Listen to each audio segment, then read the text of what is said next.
ബന്ധുനിയമനം സംബന്ധിച്ച ആരോപണങ്ങളെ തുടർന്നുള്ള കേസ് അന്വേഷണത്തിൽ ചില കേന്ദ്രങ്ങൾ തെറ്റായ നിലപാട് സ്വീകരിച്ചിട്ടുണ്ടെന്ന് ഇ.പി. ജയരാജൻ കുറ്റപ്പെടുത്തി.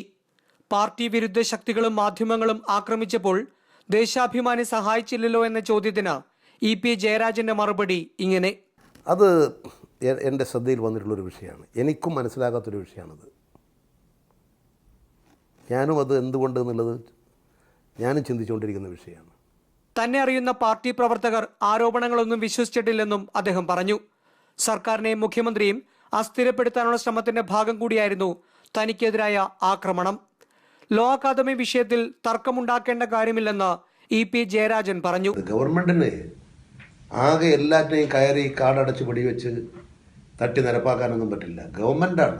CPI സംസ്ഥാന സെക്രട്ടറി കാനം രാജേന്ദ്രന്റെയും മന്ത്രി ഇ. ചന്ദ്രശേഖരന്റെ നിലപാടുകൾ ശരിയല്ല. മുഖ്യമന്ത്രിയുമായി സംസാരിച്ച ശേഷം വേണമായിരുന്നു റവന്യൂ മന്ത്രി ഇക്കാര്യത്തിൽ അഭിപ്രായം പറയേണ്ടിയിരുന്നത്. ഇക്കാര്യത്തിൽ VS അച്യുതാനന്ദനും കത്തു നൽകിയിട്ടുണ്ടല്ലോ എന്ന ചോദ്യത്തിന് എല്ലാവർക്കും ഇത് ബാധകമാണെന്നായിരുന്നു ഇ.പി. ജയരാജന്റെ പ്രതികരണം. Mathrubhumi news, Dubai.